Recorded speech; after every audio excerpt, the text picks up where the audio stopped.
Everyone, কেমন আছেন সকলে? আশা করছি সকলে অনেক বেশি ভালো আছেন। আই হোপ আপনারা যেখান থেকে আমার ভিডিওটা দেখছেন আপনাদের শরীর এবং মন দুটোই সুস্থ এবং স্বাভাবিক রয়েছে। তো গাইস, এখন বাজে হচ্ছে বেলা 11:30, দুপুরবেলার রান্নাবান্না শুরু করব। তার আগেই অহনার বাবা অনেকগুলো বাজার নিয়ে এসেছে, সেগুলোও তোমাদের সাথে একটু শেয়ার করি। তো চলো কী কী আনা হয়েছে দেখো। যখনই মাংস আনা হয় ঘরে তখনই বাচ্চারা বায়না করে বসে বিরিয়ানি খাবে, ফ্রাইড রাইস খাবে, এটা সেটা বলতেই থাকে। তাদের তো মুখের কোনো লাগাম নেই, কিন্তু আমার একেবারেই এসব খেতে এখন আর ভালো লাগে না। কিন্তু কি করার, বাচ্চারা খেতে চাইলে তো করে দিতেই হবে। তো আজকে বিরিয়ানি করতে হবে। তো বিরিয়ানি করলে তো আর হবে না, যেহেতু আমরা পরিবারে সবাই আছি। আর ভালো খাবার রান্না করলে তো সবাই খেতে চায়। ননদ আছে, ননদ জামাই আছে পাশে, বাসা নিয়েছে ওরা, তো সবাইকে দিয়েই তো খেতে হবে আর বেশি করে রান্নাও করতে হবে। যদিও আমার একেবারেই ভালো লাগে না বিরিয়ানিটা খেতে, কিন্তু কি করব, ওই প্রত্যেকবার ভিডিওতে একই কথা বলি আর বারবার বলতে ভালো লাগছে না, কারণ আমার বাচ্চারা শোনে না।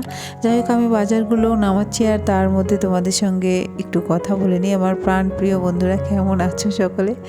যে যেখান থেকে ভিডিওটা দেখছো, নতুন যারা আসছো, পুরানো যারা আছো, সবাইকেই আমি বলবো উদ্দেশ্য করে যে ভিডিওটা দেখে শুরুতেই একটা লাইক দিয়ে আমার ভিডিওটা কিন্তু কন্টিনিউ করার চেষ্টা করবে। তাতে করে আমার মনটা ফ্রেশ হয়ে যাবে, ভালো লাগবে যে আমার বন্ধুরা আমাকে ভালোবেসে একটা লাইক গিফট করে দিয়েছে।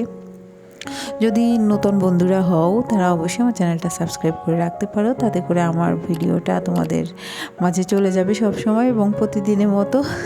যাই হোক, আশা করি যারা আসবে তারা পার্মানেন্ট থাকার চেষ্টা করবে, তাতে করে অনেক বেশি ভালো হবে। তুমি আসলে আমিও চলে যাব, সেই কারণে ভিউজও বাড়তে থাকবে, ওয়াচ টাইমও বাড়তে থাকবে, দুটো সুবিধেই রয়েছে।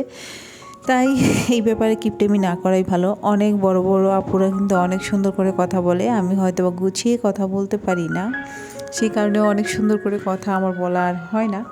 ভিডিও টপিক নিয়ে বেশি কথা বলি, কারণ ভিডিওতে যা কিছু দেখাচ্ছি সেটা নিয়ে কথা বলতে আমি খুব বেশি ভালোবাসি। আর বার্গেনিং করতে একদম ভালো লাগে না খুব একটা, তো মাঝে মাঝে না করে পারি না, তখন বুঝি আমার আপুরা কেন এত কথা বলে। সব আপুদেরই মুখে একটা বিষয়ে কথা বলতে দেখি প্রায়ই, এই ভিউজ নিয়ে, ওয়াচ টাইম নিয়ে বা কমেন্ট নিয়ে। আসলে হয় কি, আমি কখনো কখনো ভাবি আমি এগুলো নিয়ে কথা বলতে চাই না, বলবো না, কারণ বেশি বাড়াবাড়ি করতে ভালো লাগে না। কিন্তু মাঝে মাঝে মনে হয় যে আপুরা একেবারেই ঠিক কথা বলে, আমিই ভুল, আমারও বলা উচিত। আসলে অনেক ভিডিও পুরোপুরি দেখে না, হঠাৎ করে এসে মিনিটের মধ্যে একটা কমেন্ট করে চলে যায়, এরকমটা কিন্তু অনেকেই করে। আর একটা কমেন্টে বোঝা যায় সে ভিডিওটা দেখেছে কি না, কারণটা একটা কমেন্ট করতে গেলে কিন্তু অনেক কিছু থাকে ভিডিওর মধ্যে, সেগুলো নিয়ে একটা কমেন্ট করা, আর হুট করে সেই ভালো লেগেছে, খুব ভালো হয়েছে ভিডিওটা, সুন্দর একটা ভিডিও, দারুণ, এইরকম লিখলে না বোঝা যায় যে ভিডিওটা হয়তো বা পুরোটা দেখেনি। তো যাই হোক, এদিকে কিন্তু মোটামুটি আমার মেয়েটা আমাকে একটু মশলা বেটে দিল, ব্লান্ড করে দিয়েছে আর কি। আর এই যে গিলা কলিজা, এগুলো আমি একটু সিদ্ধ করে লবণ দিয়ে হলুদ দিয়ে রেখে দেবো আর কি। এখন রান্না করব না, যেহেতু বিরিয়ানি খাবে সেহেতু মাংস তো রান্না করতে হবে। আর এগুলো না যদি পরে কাঁচা অবস্থায় রেখে দিই ভালো থাকে না, সেই কারণে একটু সিদ্ধ করে কন্টেনারে ভরে রেখে দিলে ভালো হয় ডিপে। তো সেই কারণেই কিন্তু এগুলো আমি এভাবে রেখে দিব, তারপরে বের করে যে কোনো সময় খাওয়া যাবে, দেরিতে খেলেও সমস্যা নেই কয়েকদিন পরে। তো এভাবে রেখে দিলে আর কি ভালো থাকে, জিনিসটা সুন্দর থাকে। বিশেষ করে কলিজাটা খুব নষ্ট হয়ে যাবে যদি কাঁচা অবস্থায় রাখা হয়, ভালো থাকে না অতটা, কিন্তু এখন এভাবে রেখে দিলে সুন্দর থাকবে।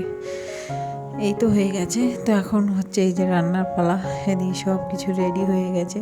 আমার মেজো মেয়েটা আমার সঙ্গে অনেকটা সময় ছিল, সে বলছিল রান্না করবো। আমি বলছি আমার রান্নার সময় ডিস্টার্ব করো না, কারণ আমার রান্নার সময় আমার হাত পায়ের কাছে কোনো লোক থাকলে ভালো লাগে না। প্লাস আমার রান্নার করার সময় যদি কেউ আমার মানে কড়াই ঘুটাঘুটি করে বা রান্নার ডিস্টার্ব করে, আমার একদমই ভালো লাগে না।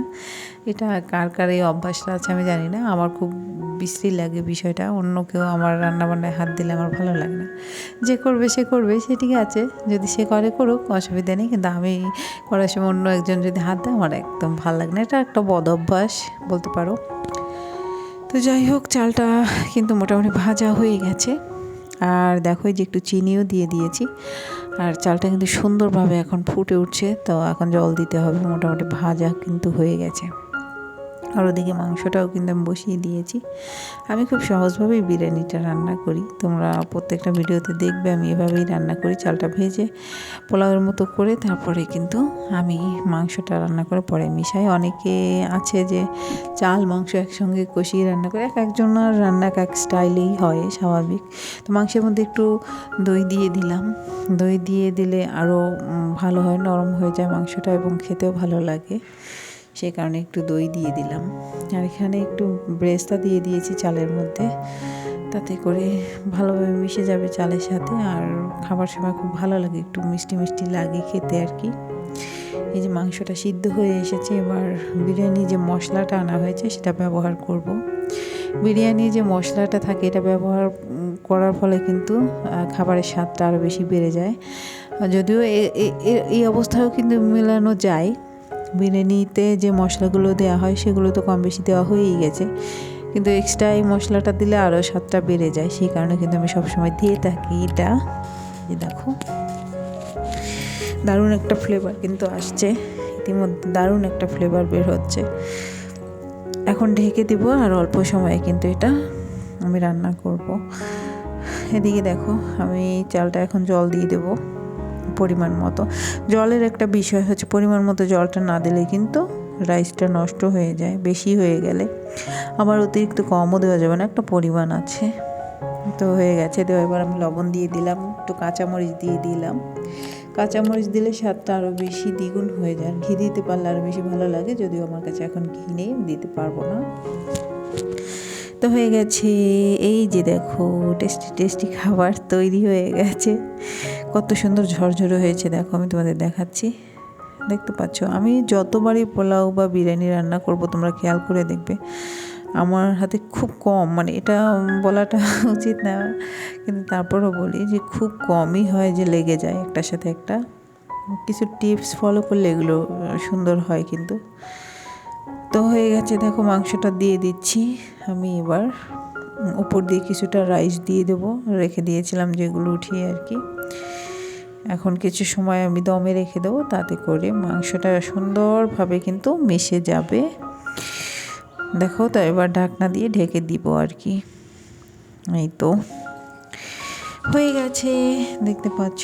তো গাইজ আজকে আর ভিডিও বেশি বড় করবো না, তোমরা ভালো থাকো, সুস্থ থাকো, সকলের জন্য শুভকামনা রইল। পরবর্তী আর একটা ভিডিওর অপেক্ষা করবে, আমি আরও একটা নতুন ভিডিও নিয়ে চলে আসবো তোমাদের মাঝে কাল আবার ঠিক এই টাইমে।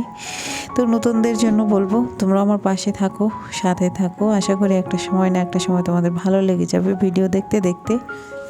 প্রথমেই একটা ভিডিও ভালো লাগার কথা নয়, তবে দেখতে দেখতে কিন্তু অনেক বেশি ভালো লেগে যায়। আর এই যে দেখো আমার বড় মেয়েটা আমার জন্য কি নিয়ে এসেছে সেটাও তোমাদের একটু দেখিয়ে দিলাম। আমার জন্য মুরালি নিয়ে এসেছে, জিলাপি পছন্দ করি সেটা নিয়ে এসেছে, আর মিষ্টি পপকর্ন নিয়ে এসেছে। এই যে দেখো অনেক মজা হয়েছিল এটা খেতে। পূজার পরে ওখানে মেলা হয়েছিল, সেই মেলা থেকে আমার মেয়ে আমার জন্য নিয়ে এসেছিল, বিকেলবেলা ওরা গিয়েছিল।